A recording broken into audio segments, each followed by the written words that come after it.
0 to 100 real slow is the name of the podcast, and where you, the listener slash viewer slash watcher, choose the topics for me to talk or rant about.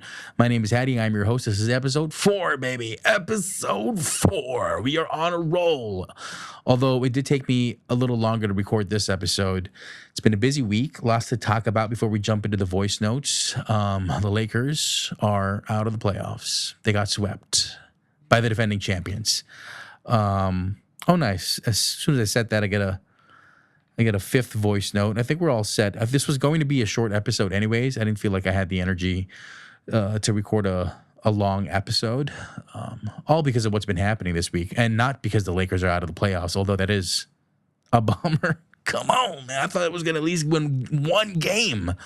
I thought it was going to be OKC in 6, but it was OKC in 4, and the defending champs, they're going to go all the way again, I believe. But then Detroit, New York, San Antonio, they're showing just little glimpses of magic. And so we might see something special. Nice to see Wemby. It would be nice to see Wemby in the finals. It'd be nice to see the Knicks in the finals. I do have my Knicks hat that I should have kept on the table for today's episode, but we'll probably get that on the next episode. So yeah, the Lakers are out of the playoffs, but man, they need the break. It's okay. They need the break. They'll come back strong. LeBron's going to play one more year. He's got to do one more year. And he's got to win it at least once with Luka. He's got to. That'll be another conversation. What's been happening this week? I had a couple of gigs. I put out a vlog the other day, so I got a little busy, which was good. Since your boy is starting to go broke again pretty soon, if I don't get these gigs to kind of push through. But then we're doing okay. Dubai basketball is back for the playoffs, though. So it's sort of like a knockout stage, and where they play, it's best of 3 with the ABA League. So it's not like the NBA, and where they play it's not best of 7. It's best of 3. So first of 2 wins, and so they have a home game here on the 20th. So if you guys are in the city, make sure you guys stop by the Coca-Cola Arena. Your boy's going to be on the mic. I will be hyping up the crowd, and we're going to try and get that W. And so they play here. Second game would be away, of course. And then if they do well and win game 2, then we come back for the final. So we're in the semifinals. We just won the first leg of the playoffs. But they were playing in Bosnia, I believe, but because of the situation that's been happening over here for the past few months, so they really had to find a new home, sort of like grounds for a while. But now that they're back, we'll play the semifinals over here, and hopefully the finals. So we'll see. It's definitely going to be either Red Star or Partizan who we'll be seeing in the finals. I have to sneeze, or just cough, or just burp. Oh, it's just a burp. Okay. What else has been happening? Haven't been on point with the content. I don't know. It's been one of those slow weeks. But we're getting back into it, and it's like I'm getting a lot more. I don't know. I'm getting pushed by people to just really stay on and not fall off again, because man, it is difficult, bro. I keep saying this all the time, but just also the situation where we're at, it is just so difficult for someone like me to thrive or to find a silver lining. But I always do, and it's been the story of my life. But how much longer do I have to do this, right? I don't know. We shall try and push through. What else has been happening? Before we jump into the voice notes? Was at the doctor's, and same sort of conclusion. I have to continue to try and lose more weight, and then strengthen the injured body part. I'm not going to be too specific, because we'll talk about why maybe later on in another episode. Everybody already knows, though. Fuck it. We'll just talk about it. It's the knee. But it's just this insurance game is really crazy. So I'm really trying to figure out whether or not I can get this surgery done or have to pay for it. And that's going to be after a few months. So we shall see. to the junior NBA draft. I put that in the vlog. That was really cool. Finals might happen next month, and there's going to be a closing ceremony for that, which is pretty cool too. Hopefully, we get like an NBA legend or a WNBA legend that visits, and I get to interview them. That'd be super cool. Yeah, Abba League is back in Dubai. What else? I got asked to host a wedding by Hajra, who was a person who sent in a voice note a couple of episodes ago. So that's going to be really cool. I'll definitely get that on the vlog. But yeah, I think it's been a slow week in terms of putting out some content. But I'm thinking because the same reason I get overwhelmed by all the things that I want to do. So I really have to just kind of just knock things out one by one. So like record this episode, done, we're good. I want to do now, I want to drop verses or songs like at least once a week. I do want to do the food videos, but that'll have to be once a week also. I gotta document my health journey, even though I feel like I want to just put all that stuff out there in terms of my health, like maybe like later on after some results have kicked in, because I hate being the same person that just goes like, it's day one, it's week one, and then it just fall off. That has just been such a recurring episode in my life. So yeah, so I'm trying to do that for like a while, and then just like drop the episodes in, like the weekly episodes in one after the other, because that'll probably give me some more motivation. And then I got some other videos, day in the life ofs, and then daily vlogs. Yeah, so I'm scheduling like a day for the specific content that I want to put out there. Oh, cool. Now we have 5 voice notes. Okay. Oh, well, it's one person that sent in 2. Great. Okay, so we do have some stuff to talk about. Yeah, what else? Don't want to get too deep with the personals. But I think we're good to go. We're going to jump into the voice notes. I'm going to try and keep this short and sweet. This is episode 4. Hope everyone's having a great May so far. A few birthdays happening this month as well. My goodness, including my sister's, but she's in Australia, so we're gonna wait for them to come back before we do something. Good friend Marlis, she's celebrating her birthday soon. She has like an art exhibit, like a showcase happening at a restaurant in JLT that I can possibly talk about. And if you guys are interested, definitely come and stop by and support local talent. That'll be on my stories at some point. I went to this Art Dubai show yesterday because my friend did some spoken word. Marlis, she did like a spoken word piece at this little sort of a mini event from all the things that were happening at Art Dubai. This was at Souk Medinat. And I'm not really going to talk too much about the actual event, because I think those who know me know my my thoughts and opinions on, well, the art scene over here. It's just I don't mesh really with the scene. It's a little too, I don't know.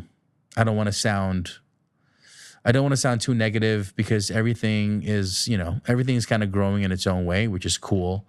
I don't want to sound mean. I don't want to sound like I'm hating as well. So it's just not, I don't feel like I fit in, that's a safe way of putting it. But no, my friend did absolutely amazing. Concepts are always great. I think it's just the boundaries that are set for people when it comes to expression, and the quality, I guess, is where I might sometimes have, different standards. I don't know what I'm saying. I'm just trying to prevent myself from sounding like a hater. But let's go straight to these voice notes. We will go to our first one, returning voice noter and remaining consistent with the podcast is Malik. And I believe this is going to be something serious. No, because we had a conversation. Let's just see. We're going to play this voice note for the first time. This is Malik. Right, so you've lived multiple multiple different places that have multiple different cultures. Like you've lived in Dubai and you've lived in America and you've lived in the Philippines. What is something that you learned in living with all these different cultures? Like something that you learned that stuck with you and is going to stick with you for the rest of your life now. What is the most important thing you learned doing that? It's a great question. Malik made it sound like I lived in multiple countries all around the world. It's really just those three that I've spent a large part of my time or my life at. So I was again born here, raised here, left when I was 16 and lived by myself in the Philippines. After which I moved to the States right after college and just been back and forth for like maybe 6 years, 4 years, no, 6 years around.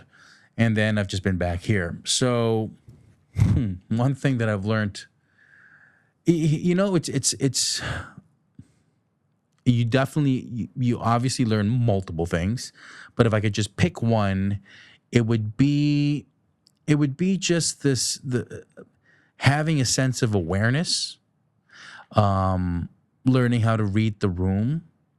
I've learned a lot about empathy in my travels.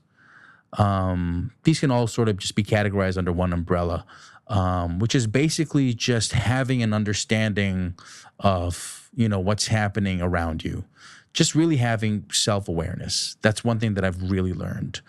I've learned to observe and really be patient in how I attack a situation.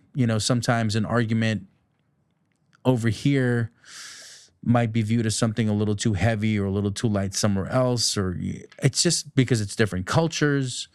The loudness of how you talk, what you say, what you do, the your tendencies, how you have to sort of watch, I don't know, what you say and what you do. Also, it all kind of just circles back to just being aware of where you are. That's one thing that I really, really learned, I think, because growing up over here, it's a bubble life, right? For sure. And then when you leave, this is why I keep telling my friends who have kids, you want to have your kids live somewhere else for at least half a year to a year, possibly even more. And this has to be done before the age of 18 while their minds are forming so that they are exposed to reality, to the different, ways of living, to the different cultures. Because, when you're growing and as your mind is forming after a certain age, it gets hard to sort of adapt. And that's really important. And so when I left here to live with some friends first at the age of 16 in a third world country, which is where my mother is from, as somebody that looks the way I look, obviously the culture shock and just everything from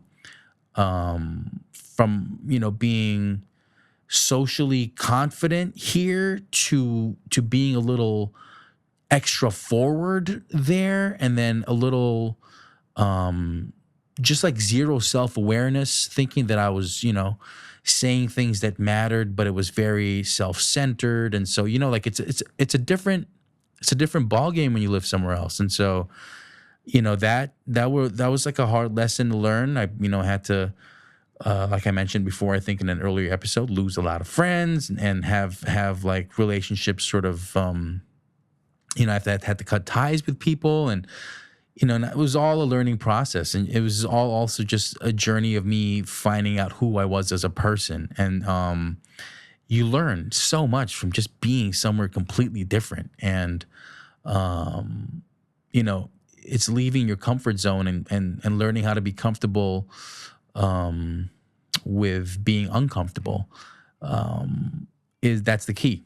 And so yeah, one thing I've really learned and picked up from living in different places was just self-awareness and understanding how, tradition and culture, how, like the ways of speaking goes, how slang is interpreted, how,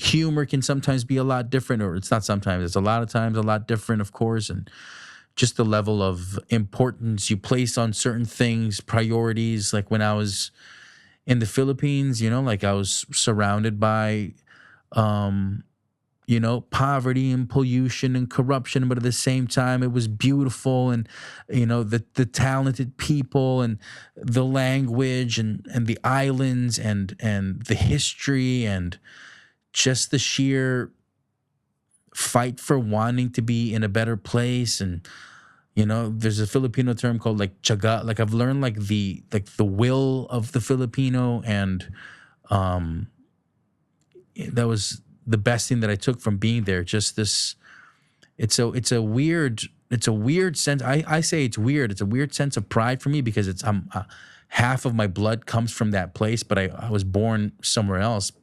But then my adolescence was spent over there, and so like it was a large, it's a huge learning process. And I never had any kind of patriotism growing up, because if you're born in the UAE, you're not really considered from here. And so it was a little strange for me to be, patriotic. They don't really teach you that. Also, growing up over here, you learn to love the country and you learn to say that you love the country, but then, you know what I mean? So yeah, being there really gave me like the sense of belonging, even though like a large part of my stay there was me fighting to be accepted by my own people. But yeah, that was built over there. And then when I was in the States, it was just the sense of like the importance that you place on knowledge and information and just being on top of your game. That's what I learned when I was there, and I loved that the most. That was, if anything, the Philippines sharpened my mind, and the States was what sort of it molded me into the person that I am today, which is, I have all these things and I have all these stories and I represent all these cultures and it's these backgrounds, and I have to make sure I use that to my advantage in my storytelling, or whether it's me trying to chase a career in entertainment. And it's like the States sort of taught me how to use all that I have and all that I am to my advantage. But yeah, it all boils down to just having a keen sense of awareness and just understanding the situation, really observing. Yeah, which is why I am an events host, because I like to gauge the temperature in the room and make sure everyone's having a good time and make sure nobody feels like they're left out, or, sometimes if I feel like people are a little nervous or scared, or they're about to come up on stage and give a speech, or I like to make sure that I like to make sure that everybody is just calm and prepared and relaxed. Yeah, I don't know. I hope that answers your question. It's nice. It's nice to visit those times of me living in those places. Okay, we go now to a couple on my WhatsApp as well. All right, Jenna is also a returning voice noter. Is that even a term? Voice noters? We'll create that term just for this podcast. All right, Jenna, tell us what you had in mind for this podcast. Hi, Hattie. I have a question for you. Question. Do you think people can change? Oh, wow. Wow. That's a really big question. It's a big question because everybody has their own sort of thoughts and ideas on whether or not people can change. I'll start by saying that change is inevitable, because there is no way to evolve without changing. But then that can also just mean growth. But growth is change. And that's tough, because I was having this conversation with someone the other day, and where I was saying sometimes a place doesn't change you, it brings out your true colors. And is that considered like a form of change as well? But like it's so hard. It's like what's the criteria for that? But I think people not change completely. I actually don't think people can change completely. I just think that they learn more, and the more they understand the world and themselves, they then either add certain qualities to their personalities or to the way they live, or they sort of just like pick apart or just detach from things that whether it was routines or habits, or it's just a matter of subtracting and adding things to the foundation that you've built for yourself. And so I don't think a person completely changes. I think they just understand the world better. And then when you understand the world and you understand yourself a little more, you're more keen to sort of admitting things about yourself also. Like, I'll use me as an example, since I'm the one that's speaking right now. Like, when I was young, like, I'm so different from how I was as a teenager and how I was in my early 20s compared to now, but I am also the exact same person. Does it sound crazy? Different in a sense where I tend to, well, I try to, at least. I try every single day. I make an attempt to just put myself in the other person's shoes. I always try my best to do this. And then I watch what I say. When I was a teenager, or when I was in my early 20s, I just kept yapping. Like, what I thought was right was right. And if I thought you didn't understand what I was saying, then there's something wrong with you. And if I thought that if there was something that you couldn't do that I could, I thought it was weird. Like, like, it was just, I never really, it's weird because I always consider myself an empath, but then I never really, is that even possible to be a self-centered empath? I don't even know. I'm just making up words at this point. But the difference between younger me and me now is the patience that I have, even though it seems like I lose it because I rant so much and have a persona as an angry uncle. But then what I mean by that is I'm patient with, I think, just giving input. I always had something to say. I always have something to say. But, like in the past few years, I just wait for my turn. And then I also try to gauge and see if the person is even looking for input from my end. I wait for someone to ask me. If anything, the difference between me then and me now is I value listening to the other person. And then I value the importance of it also, because when I'm speaking, or sometimes if I have a problem, or if I am confused, or I feel a little nervous or a little anxious, and I'm, talking to somebody, it feels so good to be heard. And, I think it's because of all my experiences and coming across such wonderful people that I've learned to just, I need to do that for other people also. And, so that's what I mean by having a little more patience, and where I like to listen. I also am more vocal now when I feel like I'm doing something that's wrong, whether it's, work related, friendship related, relationship related. And I will be the first to always say that I am not perfect. And I hate it whenever I talk about stuff and it seems like I'm giving someone advice, or it seems like I'm preaching on a matter. Like, I'm the first person to say that I am not like a saint. Definitely far from it. Like, I'm not perfect.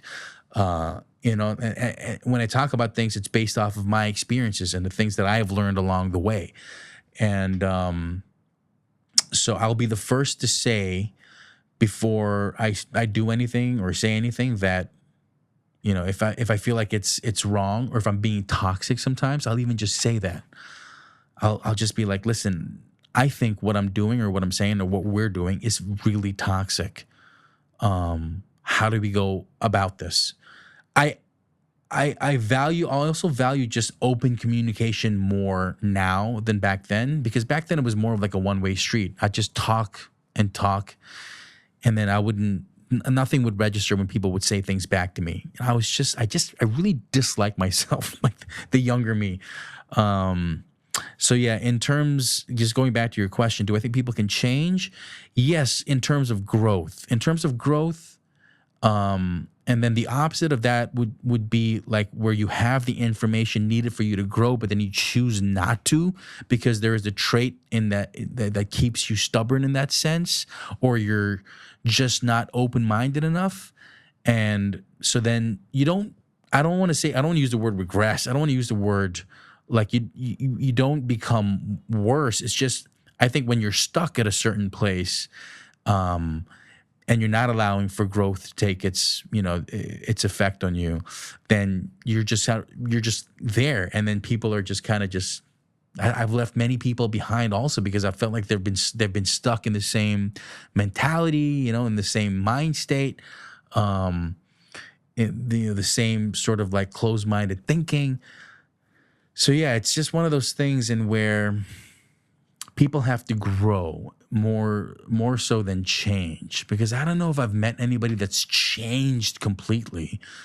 I was, heavily into hip hop when I was a kid, and then I loved rock music, and then I was like goth for like a month or two, like and then and then I just appreciated all kinds of music, then indie, like and it's sort of like it was visible in like how I was as a person also, like even the language that I chose to speak, in terms of like slang, or the clothes that I wore, and the attention I gave to certain things, or whether it was like shoes or bands or instruments or like places, like it. I don't think it's a change. It's just different sort of it's a phase, because I'm still the same person, just with different interests and with different understanding. And so that sort of dictates how I go about my life. And, but I don't know. I don't know if that question is being stemmed from wanting someone to change or wanting to see a change in another person. But I would say think of it as just growth. Are you able to grow?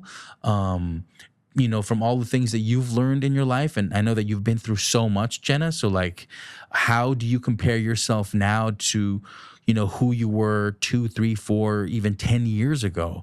What are the differences? And does that mean that you've changed as a person, or that you've just grown and you've simply, you've come to an understanding, and where there are some things that you've had to let go, and there are some things that you've focused on even more. And that creates this change that people speak of. So, yeah, change, growth. That's where I can't talk about change without talking about growth. And so, yeah. Otherwise, if a person has multiple personality disorder, then that's a different story. But yeah, change. Yeah, people can. They can grow. Okay, thank you so much for that question, Jenna. We go to the next voice note. This is going to be from James, I believe, if I can find it. Was it sent on a group, or was it sent on WhatsApp? Okay, here it is. All right. This is James. I hope this is PG, and I hope this is something I don't have to bleep out. James is someone that together we talk so much shit together, just for laughs. But then if anybody got a hold of our conversations, we'd definitely just be canceled for sure. Because all the bullshit that we talk about, we're just so dumb. Okay, here we go. This is James. Hello, Addy, mate. I've always wondered, how come you haven't been to the On The Mic workshop as a guest speaker or a coach somewhat? I think it'd be a really cool thing to see you there as an experienced and a well-established MC, with all the other aspiring MCs learning from you. So yeah, always kind of just wondered that, mate. Also, what do you think of the workshop as an MC yourself? Okay. All right. So this is James. He's trying to get me to be a little controversial. But I think a simple answer, and he's talking about this, he's talking about a workshop where people sort of overcome their fear of public speaking, and it's called On the Mic. So shout outs to On the Mic. And simple answer to that is I haven't been asked to go and coach. But second also is because I'm kind of doing my own thing. I don't want to be mixed in with other projects in where it may seem like, I don't know, like I'm a part of it, I guess. I don't know. That's the best way that I can put it. I don't know. I'm gonna try and answer this as honest as possible without sounding too harsh. I'm all for programs that will help people overcome their fears of public speaking. I don't necessarily agree with a lot of people's philosophies, and this doesn't just go with the workshop. This is with so many different sort of platforms and where people are giving classes or speaking on. This is a platform also that other people might disagree with, because who am I to give out, the advice or speak on topics? I'm not even a professional when it comes to any of those. All this is just based off of experience. And so, it's not everybody's cup of tea. So if you're going to ask me about the actual workshop, sure, if the people are enjoying themselves, if they're going and they're learning and they can sort of come out or walk out of that place feeling a little more confident, then that's great. I also have this tendency of expecting too much from people, which is a red flag. And I've discussed this either on the podcast or with other people also, and where if I don't feel like people are living up to their potential, this is my red flag. I then get sort of like a little frustrated, but this is only like if it's a dialogue and where we're working to get better. And if I just don't feel like there's something that's, I don't know, like you're not pulling out the best, then I sort of become like those grumpy teachers that gave you shit in school that you never really understood what their problem was, but it was just tough love and they just really expect the best and because they want you to reach your potential. But but yeah. What else can I say? Methods are very different. My methods are always sharpen up your how do you even sharpen up your personality, but then work on your personality? I've said this many times before on these episodes also.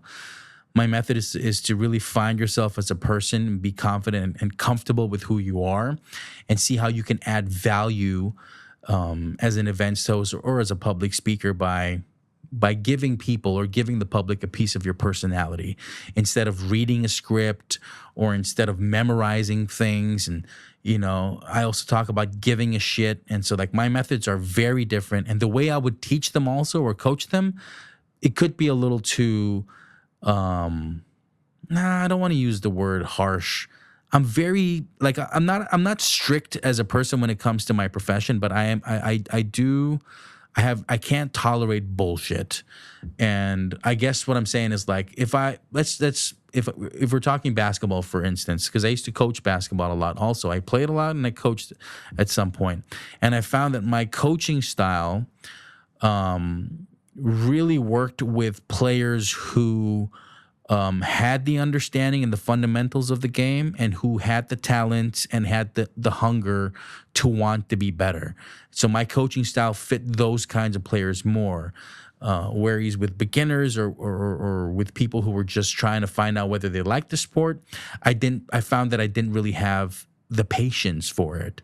I'm just being honest. And so like I wouldn't involve myself with those situations. And like when I worked, I would ask if I could just have the group that was either the high school group, the college group, or the players that were really trying to improve. Because I don't know, like I like it when a player or a person has the mindset and the fundamentals for something, and then all I can give them is just my experience. I can give them scenarios and where they might find themselves or they will find themselves in.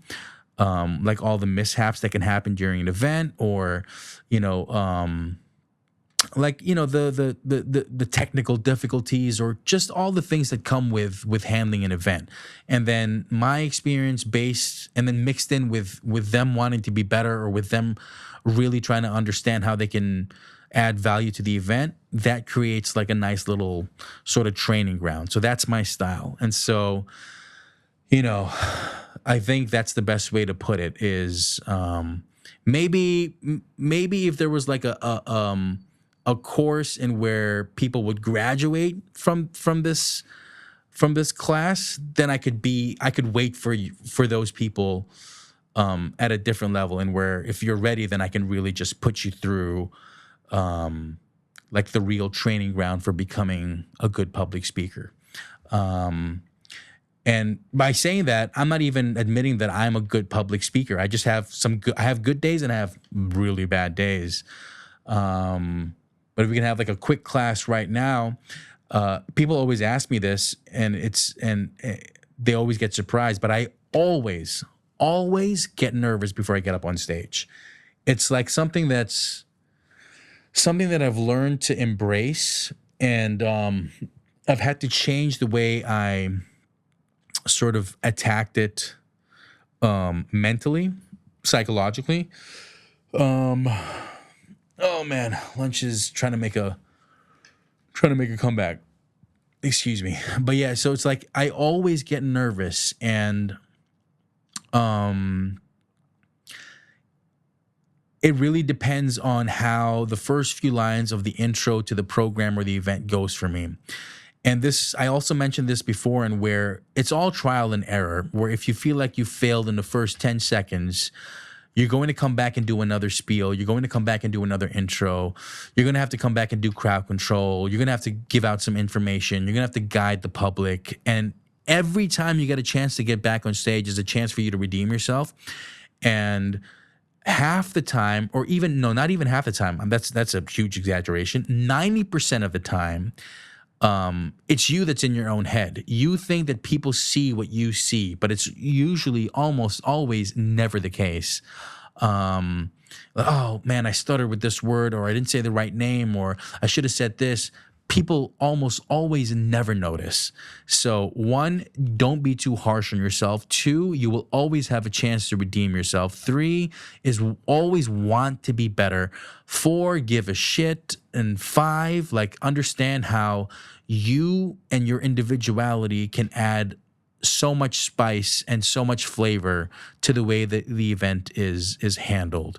There's good and bad, of course, objectively speaking, with the clarity of your voice, or with the timing, or with being easy to work with. These are all things that can be objectively sort of graded, but everything else, the important stuff, it all comes down to your individuality. And so that's one thing that I would teach, that I don't know, I haven't been to the class, but from what I see, it's mostly stuff to just get people out of their their comfort zone. And yeah, so I would teach a different class. That's to answer your question. I would go in a very different direction.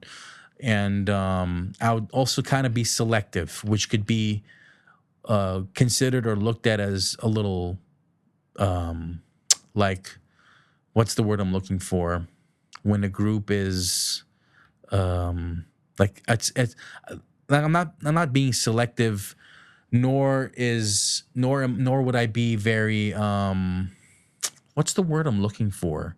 Because people used to shout that word at us when I had this big basketball group, where it was just like we only selected who we wanted to be in the group, and not anybody could be in the group. I don't know what the word. There is a word that I'm looking for. You guys probably know the word. Just put that in the comments. But not special, not private. What's the word I'm looking for? Damn, my God, as somebody that uses the English language as a means of getting by in life, this is not looking good for me. But yeah, I would definitely be selective over who I train. That's why I do have a few people that I like to help out, and I keep under my wing, because I really believe that they have the potential to be such great personalities on stage. And so I'd love to, sort of see how people can grow, going back to Jenna's question, as as professionals and as people. And it's so nice to see someone blossom and become their full selves and realize their potential. And it's nice to know that you had just like a little bit, a little hand in helping them and find their voices. So yeah, that would be my answer to your question, Mr. Instigator. Let's see. Let's go now to. We have time for a few more. Got this, got that. Okay, this is from Chloe, I believe, is our last. She sent me a couple of voice notes. Okay, I'm gonna have to scroll up here. This will be, I think, the final 2 voice notes. Not sure if we have any more, if anybody replied to my story. Also, people, if you're listening to the podcast, if you're watching and you see the story on Instagram, don't be shy, y'all. Just send a voice note. It's okay. You can just send a voice note. All right, here we go. This is Chloe. Did I miss the first 2 topics? Because I feel like you should do a podcast on, like, if you believe aliens are real, or in general, like, the galaxy is so big. Like, what do you think that's about? Like, I get that there's scientific research, but also remember that everything is controlled. Like, what we consume, what we have access to, the media that we watch, like, everything that we know is based on, like, propaganda. Like, we don't actually know what's real and what's not. But, like, personally, what do you believe? Chloe. I feel like I just did the podcast all by myself right there. You did. All by myself. You did. You need to start your own podcast for real, Chloe. She loves a good controversy. And simple answer, yes, I actually do believe in aliens. Not the ones that we see on TV with the oval heads and the flying saucers. I just honestly, in all of me, believe that it is impossible that there is no life out there. It is too vast. It is too big. But I also don't think it's that, like, people like to, their imaginations go crazy. They like to let their imaginations run wild. I actually think it's very similar to what we're going through in terms of experience. I actually would love to believe or to find out that there's probably like a civilization eons away that's probably on the same sort of, that have the same age as us, and they're trying to figure things out. And it's just because everything is, it boils down to connection, right? Every person is just trying to connect with at something, to some extent. And I think the human connection is something that just extends, and it will keep on extending over time, and until we find that there's another species that's trying to connect also. And if anything, my views on it is more, it's more PG. It's not as graphic, or it's not as intense or sci-fi as people like to think when it comes to life outside of Earth, of this super tiny planet in the solar system. But and it's nice. Okay, cool. Now you got me going. Now you got the juices flowing. Like, it's impossible. It's impossible for us to just be the only ones here making noise. And I'm excited. And like I was saying earlier, in terms of age, there might be some, there might be aliens or other species that have been around longer than we have, or we might have been here longer than maybe other civilizations, or there's like age gaps, and every single year we are making advancements, and we're getting closer to really finding out. And yeah, sure, I'm on the same page with with propaganda and with information being kept, because one, I don't think that people can handle information the way other people can. Do I think it's right? No, but then the reality of the situation is not everybody is on the same wavelength. Not everybody has the same level of curiosity. Some people are just are content with what they know and what they have. Some people want to know more, and it's tough. It would be a tough position to be in if you have information that could really either open people's eyes, scare them shitless, or possibly give them hope in terms of advancements and stuff. So that's a tough situation to be in. That's why I'm really happy that I'm dumb. Ignorance is bliss, but like but also like, because I mentioned also in in the first episode, how my dream is to find the people that can really help create change and just help them and give them whatever resources they need. Like that is my part in in this whole movie that we're all a part of. But it would be so cool to find out that, or like a mirror universe. I actually like, and like we talked about Marvel in an earlier episode also, how I don't know if you guys watched I'm sure you guys have watched it, but in was it Endgame, or was it what was the last one? Oh my gosh, I forget. It's Endgame, right? Where the sorceress, it wasn't Doctor Strange, it was I keep forgetting her name, but when she's trying to explain the different timelines to the Hulk, and just like imagining like different universes and where different versions of you exist. I think that's super cool. Because like every day you make a choice, and every choice is just a different sort of timeline. And so there could just be millions and billions of different timelines that exist somewhere in the universe. And that would be super cool if that was the case. And I have this little theory. We're not going to talk about religion, but I have this like theory that I wish was real, and where when I pass away, or when I am gone, I'm given sort of like a bonus life, if that makes any sense, to sort of redo everything, but with the knowledge that I had when I passed away. I don't know how it would be, what the consequences or situation would look like, but I just think that would be super cool, because one thing that I do talk about, and I'm just going to keep on going, and I'm rambling at this point, is like deja vu, for example. I don't think that's a topic that's talked about a lot, especially with my experiences. It freaks me out how there are sometimes situations that I am so familiar with, and where I could actually call the next like few seconds that were to happen.